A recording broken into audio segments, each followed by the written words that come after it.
একাত্তরের মুক্তিযুদ্ধ, ভারতের অবদান তা ভুলে গিয়ে অকৃতজ্ঞ বাংলাদেশ হাত ধরেছে এক সময়ের শত্রু পাকিস্তানের। আরেকটা জিনিসও ভারতের পক্ষে উদ্বেগের, সেটা হলো মোহাম্মদ ইউনূসের আমলে কিন্তু বাংলাদেশ প্রতিরক্ষা খাতে অনেকটাই বাজেট বরাদ্দ করেছে। বিদেশের বিভিন্ন রাষ্ট্রের কাছে ঋণ নিয়ে যে দেশের সরকার চলছে সেই দেশে কিনা ইতালি, পাকিস্তান, তুরস্ক, চীন সহ বিভিন্ন দেশের সঙ্গে প্রতিরক্ষা খাতে একের পর এক চুক্তি। अस्सलामुअलैकुम my YouTube family, welcome back to my channel Sheen reaction. This is Meeno Sheen Chaudhry. I hope so आप सब लोग फिट फाट होंगे, टिप टॉप होंगे और मज़े से होंगे। तो आज की जो मैं वीडियो लेके आई हूँ, वेस्ट बंगाल का मीडिया जो है वो कह रहा है कि बांग्लादेश अपनी इक्विपमेंट को जो है वो बढ़ा रहा है। बांग्लादेश अपनी नेवी के, बांग्लादेश अपनी एयरफोर्स के और बांग्लादेश अपनी आर्मी के जितने भी इक्विपमेंट्स हैं उनको इंक्रीज़ किए जा रहा है। लेकिन बांग्लादेश के पास इतना पैसा कहाँ से आ रहा है? बांग्लादेश तो बहुत गरीब मुल्क है, बांग्लादेश के पास तो खाना खाने के पैसे नहीं हैं। तो बांग्लादेश ये इक्विपमेंट कहाँ से ले रहा है और कौन लोग उन्हें ये इक्विपमेंट्स दे रहे हैं? तो भाई बांग्लादेश को खाना क्या आप लोग देते हैं? आप लोगों को इतनी फ़िक्र करने की ज़रूरत नहीं है, क्योंकि बांग्लादेश को अपना खाना पकाना भी आता है, उगाना भी आता है और खाना भी आता है। और बांग्लादेश ने अपनी आर्मी को जब से मॉडर्नाइज़ करने के बारे में सोचा है तब से इंडियंस जो है उनको परेशानी पड़ी हुई है, क्योंकि बांग्लादेश ने इनसे दबना छोड़ दिया, बांग्लादेश ने इनसे जो है इनके आगे झुकना छोड़ और बांग्लादेश ने इनकी कठपुतली बनना छोड़ दिया। यही मिर्चें हैं जो इंडियन मीडिया को लग रही हैं। और बांग्लादेश के वेपन्स की बात करें, इक्विपमेंट्स की बात करें, तो बांग्लादेश की डील्स जो है वो दुनिया के बड़े बड़े मुल्कों के साथ हो रही हैं, जिस तरह से तुर्की हो गया, फ्रांस हो गया, पाकिस्तान हो गया, इस तरह के बड़े बड़े, अमेरिका हो गया, इन कंट्रीज़ के साथ बांग्लादेश की डील्स हो रही हैं। तो बांग्लादेश की इन नेबरिंग कंट्री के साथ ताल्लुकात बहुत अच्छे हैं। बांग्लादेश ने किसी भी कंट्री के साथ कोई जंग का ऐलान नहीं किया हुआ, जैसे कि इंडिया जो है वो दूसरे कंट्रीज़ के साथ गुड टर्म्स पे नहीं है, लेकिन बांग्लादेश के टर्म्स बहुत अच्छे हैं। बांग्लादेश की गारमेंट्स जो है वो एक्सपोर्ट होती हैं इन कंट्रीज़ को, और ये कंट्रीज़ जो हैं खुद बांग्लादेश के साथ डील्स करने में इंटरेस्टेड थे।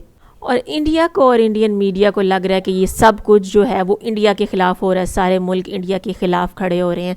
तो वो कहते हैं ना, चोर की दाढ़ी में तिनका, क्योंकि इंडिया हर मुल्क के साथ खुद जंग करने को तैयार रहता है, खुद इंडिया हर मुल्क के ख़िलाफ़ नफ़रत रखता है, तो उनको भी यही लग रहा है कि सारे मुल्क उनके ख़िलाफ़ इकट्ठे हो रहे हैं। अब इंडिया को डर ये पड़ गया कि हमारे ख़िलाफ़ युद्ध ना हो जाए।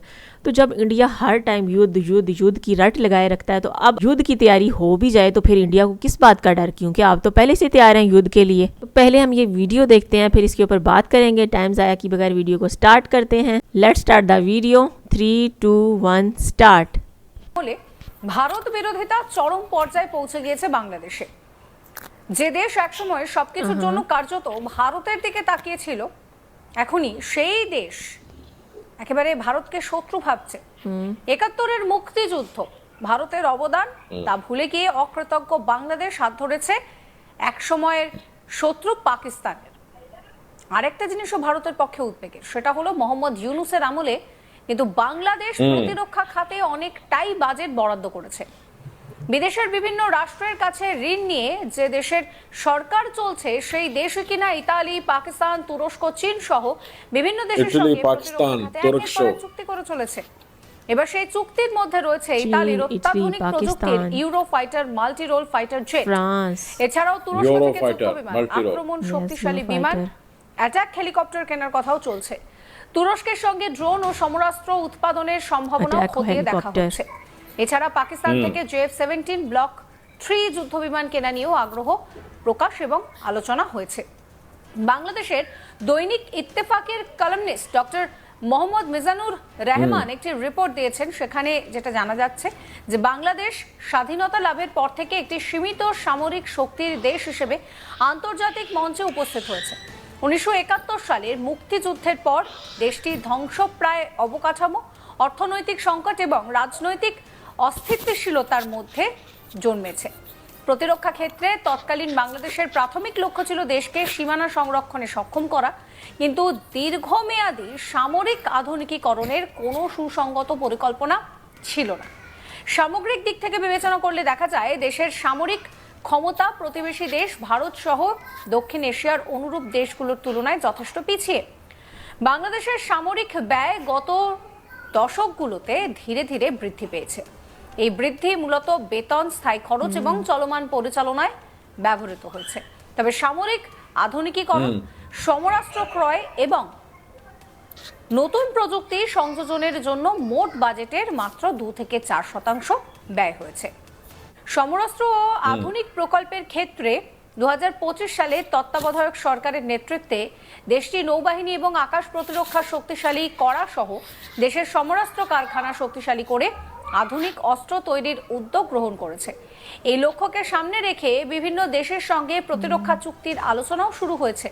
এরই মধ্যে সবচেয়ে উল্লেখযোগ্য হচ্ছে বিমান বাহিনীর সক্ষমতা বৃদ্ধির পরিকল্পনা এবং সমরাস্ত্র ও প্রযুক্তি আয়ত্তের চেষ্টা। এই পরিকল্পনার মধ্যে কিছু চুক্তি ইতিমধ্যেই স্বাক্ষরিত হয়েছে এবং অন্যগুলো এখনো আলোচনা বা প্রাথমিক চুক্তি পর্যায়ে রয়েছে। সর্বপ্রথম বাংলাদেশ বাহিনী বিমান বাহিনী ইতালির শীর্ষ প্রতিরক্ষা প্রস্তুতকারী প্রতিষ্ঠান তার কাছ থেকে লেটার অফ ইন্টেন্ট স্বাক্ষর করেছে। এর মাধ্যমে একটি মাল্টি রোল যুদ্ধ বিমান কেনার প্রাথমিক পর্যায়ের চুক্তি 2025 সালের 9 ডিসেম্বর ঢাকায় বিমান বাহিনীর সদর দপ্তরে স্বাক্ষরিত হয়েছে।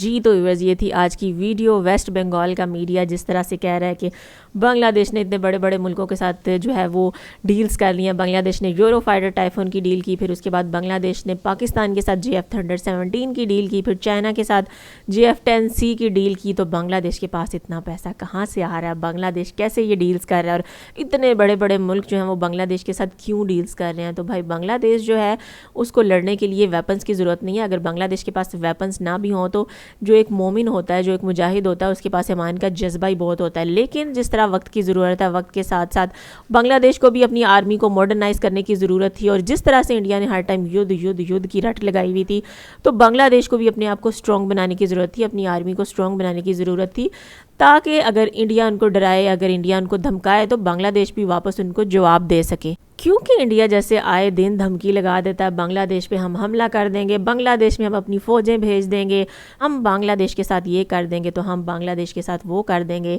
तो आप क्या युद्ध करेंगे? युद्ध के नाम पे तो आपका पिशी निकल जाता है। जिस तरह आप युद्ध के नाम पे पाकिस्तान के साथ आपने युद्ध किया था, वो क्या युद्ध था? आप याद कर लें, अपने राफेल तैयारे मार गिरवाए थे। इसी तरह से अगर बांग्लादेश की तरफ भी मैली आंख से देखेंगे, तो अब बांग्लादेश और पाकिस्तान दोनों मिलकर आपका मुकाबला करेंगे। और बांग्लादेश के जो इक्विपमेंट्स हैं उनको देख देख के इंडिया का मीडिया जो है उनकी रातों की नींदें उड़ चुकी हैं, और वो न्यूज़ पे न्यूज़ दिए जा रहे हैं कि बांग्लादेश इतनी डील्स कैसे कर रहा है। ज़रूर बताइएगा इस वीडियो के बारे में आपका क्या ख्याल है। वीडियो अच्छी लगी हो तो वीडियो को लाइक कर दें, चैनल पर हो तो चैनल को सब्सक्राइब कर दें और बेल आइकन को हल्का सा प्रेस कर दें। मिलती हूँ नेक्स्ट वीडियो में। Till then stay healthy, stay wealthy, stay awesome. अल्लाह हाफिज़।